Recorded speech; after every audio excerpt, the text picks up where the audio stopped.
Murder, motive, Martin, Mabel, and I've ran out of M's. Oh, Meryl Streep! Only Murders in the Building Season 1 premiered in 2021 and has been a success since its first outing. In Season 1 we're introduced to the rustic yet stylish Arconia, a lavish apartment complex in the heart of New York City. 3 of its inhabitants are forced together over their shared love of a true crime podcast. The trio consists of Charles Hayden Savage, a retired actor who was famous in the 1980s for his role as TV cop Brazos.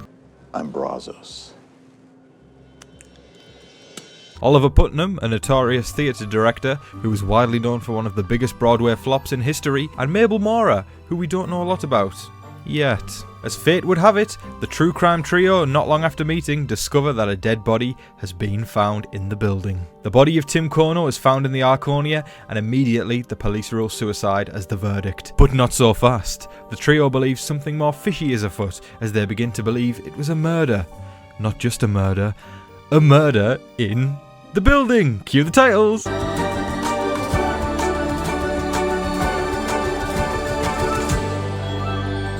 That was a smooth segue, right? Come on, I did good there. Come on, that deserves a round of applause. As the title suggests, the trio start a podcast titled Only Murders in the Building. And at the end of episode 1, we are left with the cliffhanger that Mabel knew the victim well, after a picture of them together is unearthed. As the investigation continues, Charles and Oliver discover that Tim was not popular amongst the residents of the Arconia, which only expands the suspect list. In a flashback scene, we see Mabel and Tim as children in the Arconia, bonding over the Hardy Boys books. Time goes on and they remain friends into their teen years, with Oscar and Zoe joining their friendship group. In a turn of events, on a grisly night 10 years ago, it's revealed that the 4 attended a New Year's Eve party together where only 3 of them made it out alive.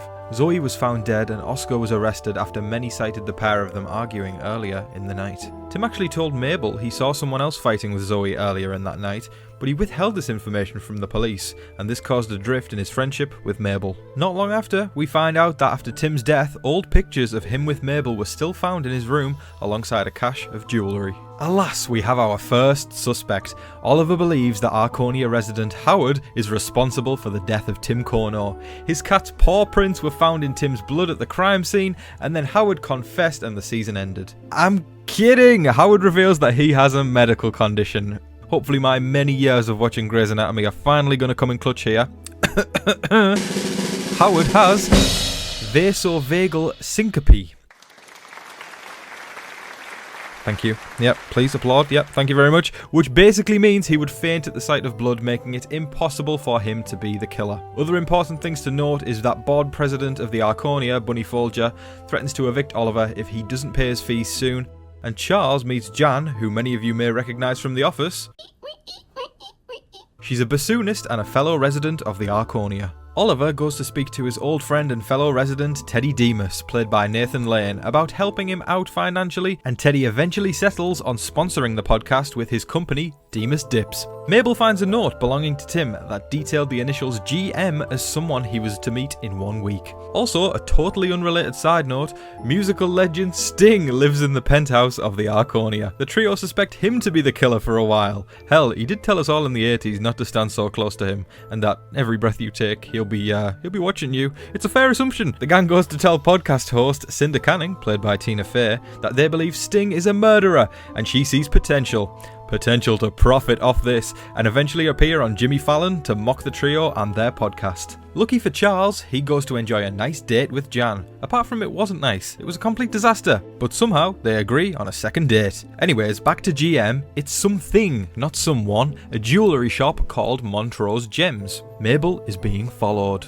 Who is it? It's Oscar, who was recently released from prison after being falsely accused of Zoe's murder. The two of them catch up and it definitely seems like they've got feelings for each other. Their investigation continues to a tattoo parlour that turns out to be the contact point of a black market jewellery dealer whose name is Angel. Tim Kono had been trying to take down Angel for years, hence the cache of jewellery in his room. By the way, someone told me Meryl Streep's in this thing. Is she going to show up yet? Meryl, where are you? Lead detective on the Tim Kono case is Detective Williams, and with the popularity of the podcast increasing, she becomes reluctant to shut down the investigation so soon.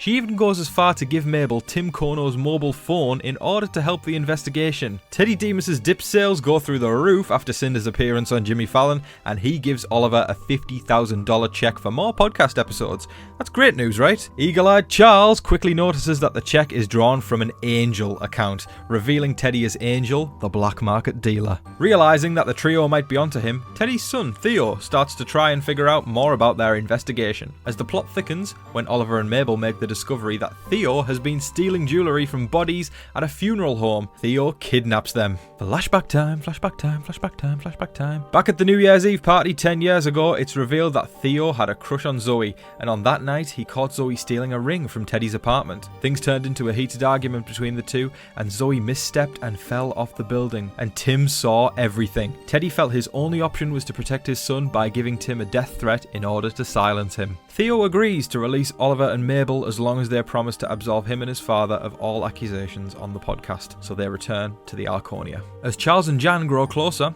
Charles becomes distracted from the podcast, forcing Oliver and Mabel to force her and her input out of the investigation. The trio then releases their final episode of the podcast and pin everything on the Demases. And that's all, folks. I'm still kidding. Detective Williams reveals that Tim was actually poisoned, and CCTV footage showed that Teddy and Theo were not in the building that night. So Jan returns to her apartment and finds an ominous note on her door that reads, "I'm watching you." Is it Sting? I feel like he said that, didn't he? I'll be watching you. Anyways, as the episode closes out, Charles heads to Jan's apartment, where he finds her unconscious and bleeding on the floor. As Jan recovers from being stabbed, an old friend of Charles shows up. It's Saz, played by Jane Lynch, who used to be Charles's stunt double back in the day in Brazos. Pressure builds on the trio as the residents vote to have the three of them evicted, and now this is starting to sound like Big Brother. In a final-ditch effort to stay in the building, Mabel pitches the idea that Tim was actually killed by a secret girlfriend after a neighbour tells them that he was always, how can I put this, having sex too loud? Yeah, I'll be straight up. Loud sex. Jan ends up missing her bassoonist concert while recovering, but Mabel and Oliver soon discover Tim's box of sex toys, in which they find a bassoon cleaner. Okay, now it's safe to assume that Jan is the murderer. The trio then discover poison in Jan's room. It's all coming together. Not only that, there's a bloody knife that Jan used to stab herself. Okay, yeah, she's crazy. While we could wrap season 1 up there, Jan still has time to poison Charles as he confronts her, and we are gifted with a hilarious moment where a poisoned Charles crawls across the floor of the Arconia to the tune of Sting's Fields of Gold. I feel good. Okay. Playing Fields of Gold by Sting.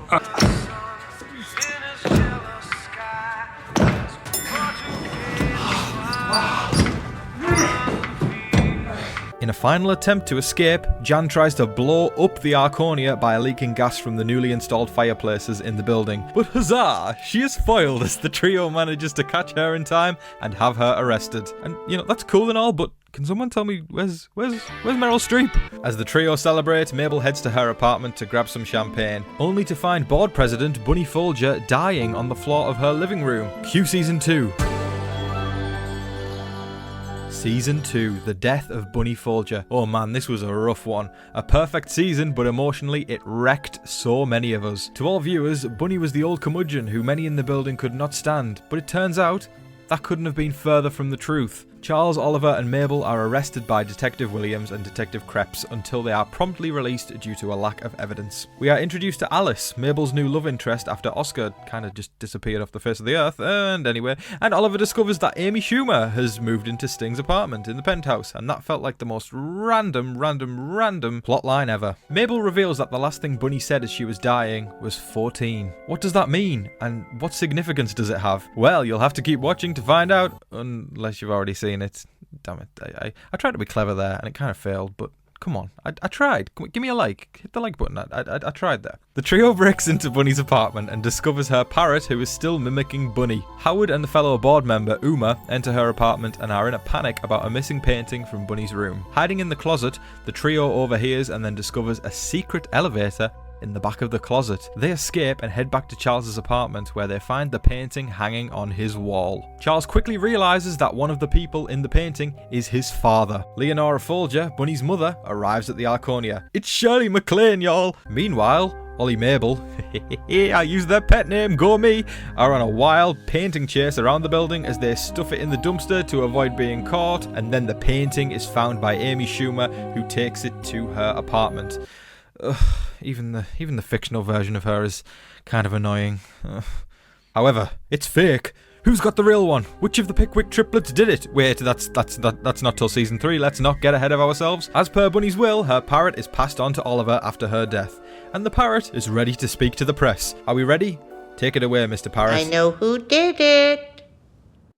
Cue the emotional piano music, because this episode broke all of our hearts. In flashbacks, we learn Bunny wasn't so bad after all. In fact, she was absolutely lovely. We learn how difficult her job was as board president, having to deal with all manners of shenanigans day after day, and how she gifted money to her favourite waiter at her favourite diner in order to help him kickstart his dreams. She headed to see the trio while wearing an Only Murders merchandise hoodie, and to gift them some champagne in the hopes of celebrating with them. The trio didn't invite her in, thinking she was just stopping by. A crying Bunny spent her last moments feeling alone and rejected. What a heartbreak. I mean, come on, the writers did their job there, but man, that was brutal. I don't even know if I've recovered from that yet. Board member Nina becomes the prime suspect after the trio discovers Bunny was about to step down as president, but backed out at the last minute, meaning Nina lost out on becoming president. Alright, time to drop a bomb on y'all.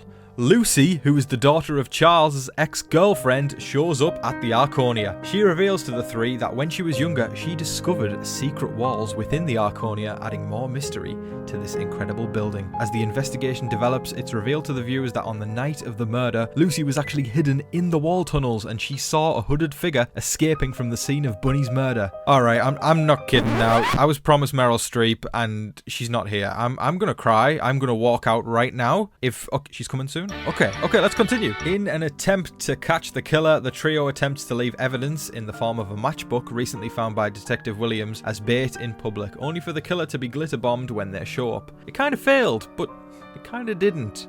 Watch this space. Tina Fey, Cinder Canning, continues to come after the trio when she claims a man from Mabel's past has come forward who claims that Mabel cut off one of his fingers. She wants to put this man on her podcast, but Cinder's assistant, Poppy, highly advises against it. Poppy and Mabel get talking, and Poppy reveals some hidden truths about Cinder and how she is tough and difficult to work with. Poppy certainly is not a fan of her. On her way home, Mabel spots a hooded, glitter-bombed person in her subway car. Mabel then wakes up in Teddy and Theo's apartment with her bag missing. Wow, okay, this dude really enjoys kidnapping, and come on. Anyways, not this time, but he was apparently in the same subway car as Mabel and saw Mabel, and she passed out on the subway. I can't tell if it's creepy or kind, but I'm gonna go with kind. I'm a glass half full kind of guy, but I swear to God, if she ends up waking up in a random place with him again, I'ma start my own damn podcast. Theo shows Mabel something the hooded person dropped while making their escape. It's an employee badge from Coney Island. Side note, I want to go to Coney Island. I've been to New York, but I've never been to Coney, and I want to know, is it as good as people say it is? What's the food like? And the attractions? Oh my God, just somebody send me a super thanks, y'all. I want to go to Coney Island. PayPal link's also in the description. Just saying, let's fund me to get to Coney Island. Wow, that was a bit of a tangent, but seriously, I want to go to Coney and eat bologna. I feel like there's a song there somewhere. Mabel investigates Coney Island, not that I'm jealous or anything, and finds her bag. But where's the matchbook? Nowhere to be found. But what is found is The Killer's Knife by Charles and Oliver. Mabel digs deeper into her bag and finds a picture of Lucy. Has the killer set their sights on a new target? Tune in next week on Only Murders in the Building. I'm joking. I'm going to tell you all right now. A blackout hits New York City and Lucy is alone in Charles's apartment. As the trio race back to the Arconia, they discover that Lucy was chased through the tunnel by Marv. I knew it! It was Marv! That tricky Marv! Wait, Alexa, who's Marv? Marv is a hardcore fan of the podcast who actually turns out to be harmless. He just wanted to have his own slice of the action, but come on, Marv, chasing a teenage girl through the tunnels? Come on, that's only creeps in the building. Anyways, as the blackout finishes, Detective Krebs comes to check on the residents of the Arconia, and guess what? Mabel notices glitter on his collar and realizes he's the guy from the subway. After listening to Cinder's latest podcast, Mabel notices that a restaurant that was mentioned in the podcast, its logo was on Detective Krebs's backpack. Mabel now thinks all things point towards Krebs and Cinder being in cahoots for the murder of Bunny Folger. In an effort to gain answers, she speaks to Poppy, who reveals her real name is actually Becky Butler, and she is actually the subject of Cinder's latest true crime podcast. Not only that, she says that Krebs is Cinder's secret lover, and he supplies her with evidence for the podcast. It's time to reveal the killer. If only there was an appropriate celebration for that. Oh wait, the trio throws a killer reveal party. After many shenanigans and Charles even faking his own death with Alice as the supposed killer, that's like the only memorable thing Alice did all season, to be honest, but Cinder congratulates Mabel on finding the killer. Poppy got jealous that Mabel was receiving admiration from Sydney and she slipped up. Frustrated, she accidentally reveals information that only the killer would know, exposing her as one of the killers. That's right, 2 killers for season 2. She and Detective Krebs were lovers and accomplices who planned Bunny's murder in order for Poppy to have fame outside of Cinder's shadow and for Krebs to be promoted within the NYPD. Well, they're both being promoted to a prison cell. 1 year later, the trio are as happy as ever, and we see it's opening night for Oliver's new Broadway show. Paul Rudd takes to the stage as Ben Glenroy, and in mid-performance, he collapses on stage and is presumed dead. Now we begin season 3. Right, please, somebody tell me we're finally getting Meryl Streep, because I'm getting emotional now. She's here. Yes, Meryl has arrived. We flash back as we are introduced to Loretta Durkin, played by Meryl Streep. And I'm just going to hold for applause right now. Please clap, because she deserves this. Come on, that woman deserves an applause for just showing up. Legend. Loretta is a struggling actress who is auditioning for Oliver's new Broadway play, Death Rattle. She lands the role and the cast meets one another, including Ben Glenroy, a famous actor who we quickly realise is incredibly difficult to work with. The producer of the show is Donna, and her son Cliff is co-producing as his first production in his career. Ben urges Oliver to fire Loretta due to her fumbling some of her lines in the script reading, but Oliver insists she stay on the cast, believing she is incredibly talented. Back in the present day, the Broadway debut after party is solemn and ominous as the cast and crew speculate about Ben's death. Until, like a douchey phoenix from the douchey ashes, Ben rises and enters the party alive. Well, he wasn't going to enter dead. Point is, he's alive, okay? Right, he's alive, and he reveals he had food poisoning. He gives a fake and half-assed apology to everybody and viciously insults Loretta in front of everyone. Shortly after the party, the trio step out of the elevator, and much to their surprise, Ben Glenroy's lifeless body comes crashing down the elevator shaft, making him now officially dead.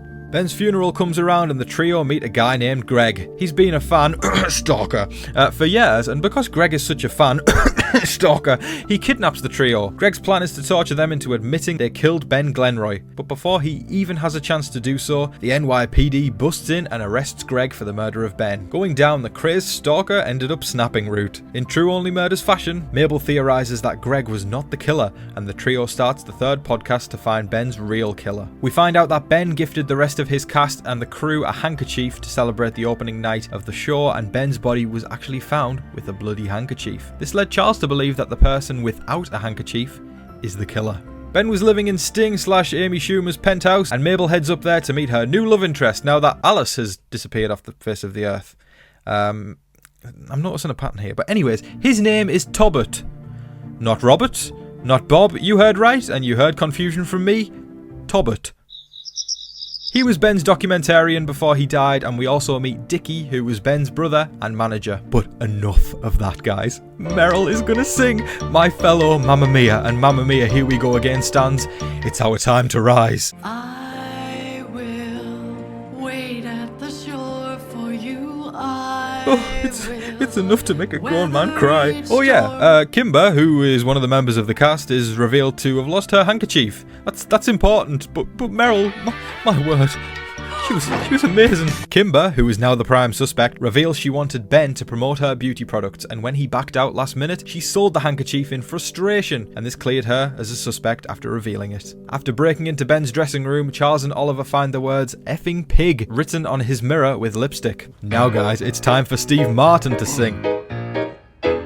Which of the Pickwick triplets did it? Which of the Fruit Quick Five flew? He keeps messing up and getting stage fright because patter songs are way too intimidating for him. I guess we'll have to wait till later to find out which of the Pickwick triplets did it, who of the crew did commit that crime. After blacking out from the patter song, yes, you heard that correctly, Charles wakes up having proposed to his girlfriend while out of it. He immediately realises the lipstick she is wearing is the same shade as the one from Ben's dressing room. Meanwhile, Oliver goes on a date with Loretta. Also, side note, Did you all know that it's rumoured that Meryl Streep and Martin Short are actually dating in real life? If you didn't, I hope it makes you as happy as it makes me happy, and I hope you join me in believing that it's true. Loretta references Ben as an effing pig, and alarm bells start going off for Oliver. Is he dating the killer without realising it? Please don't let it be her. Come on, she has to sing. She has to show up in a church at the end as a ghost and sing an ABBA song. Brownie points if you got that reference. Anyways, Charles's girlfriend breaks up with him after he reveals proposing to her was an accident, and Oliver and Loretta get busy. The morning after, Oliver finds a scrapbook of pictures and articles of Ben's entire career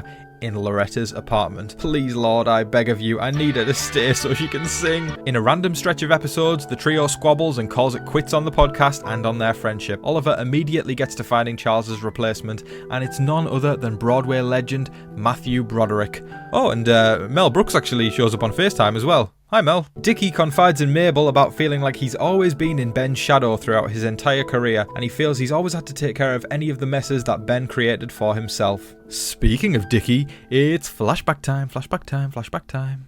Loretta is revealed to be the biological mother of Dickie. What in the Dr. Phil is this? She gave him up for adoption to a loving family when she was in her late teens and headed to the big city. All of a sudden, that scrapbook makes sense. She was keeping tabs on her son, not Ben. She auditioned for the play for a chance at reuniting and connecting with her son. In a wild episode, we get to see lots of action, but nothing quite topped Charles finally nailing the patter song. Which of the Pickwick triplets did it? Who of the crew would commit this crime? Detective Williams concludes that Dickie murdered his brother, and the police approach him to be arrested. In true Meryl Streep style, in mid-song, she shouts out, "I did it! I killed Ben!" in order to protect her son. In the midst of all the chaos, Oliver collapses, having had a heart attack in the theatre. As Oliver recovers from a scary episode, the trio gets back to work to try and prove Loretta's innocence. Free Meryl Streep! Free Meryl Streep! Come on! Free Anyone with me? Come on! I hope there's someone out there. Free Meryl Streep! Okay, never mind. Okay. In flashbacks, we find out that Cliff had given Ben one of his favourite cookies to celebrate opening night, but Ben had been on a strict diet. Ben, in major stress before opening night, Donna encouraged him to head to his dressing room and take care of Ben. In a heated moment of passion, Ben eats the cookie.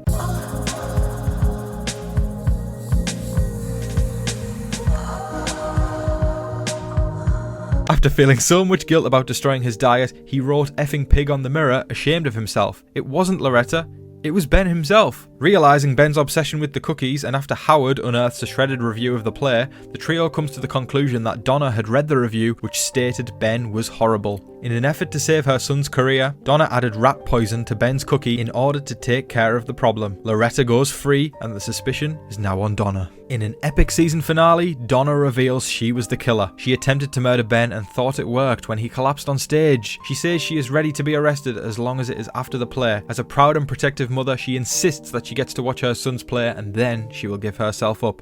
In a calm moment amidst the chaos, Loretta reveals to Dickie that she is his biological mother, and the two share a tender moment after bonding over the past year. Back to the chaos now, and Cliff finds out his mother is about to give herself up, and it does not sit well with him. A guilt-ridden Cliff rushes to the attic of the theatre and is ready to plummet to his death on stage as the play is in motion. Mabel quickly realises that Cliff was to blame for Ben falling down the elevator shaft. He didn't want his mother to take the fall. Just as he is about to let himself fall, Donna grabs his hand. This season showed us the true depths of a mother and child relationship. For the sake of a child. But nonetheless, Donna and Cliff are arrested and taken away. Okay, I think that's alright. No, it's only murders, and season 4 is coming, which means it's time for another mystery. As the cast and crew celebrate the success of the play, Jane Lynch once again shows up as Saz. She heads to Charles's apartment, and all of a sudden, her body hits the floor after a fatal gunshot wound. But who did it? Why did they do it? And is Meryl Streep gonna sing again? That's what season 4 is for. It's presumed Charles was the target, but they mistook Saz for him. Damn it, I can't wait for season 4, and I'll be here talking about it all season long on my channel, so make sure you subscribe. Thank you so much to everybody for watching, and I hope you enjoyed this recap of Only Murders in the Building seasons 1 to 3. More coverage of your favourite shows can be found on my channel, so I highly recommend that you subscribe. I hope you have a wonderful day, and hopefully which of the Pickwick triplets did it will be stuck in your head for the rest of it. But for now, that's all from me. I've been your host, Tom Vasey. Good night.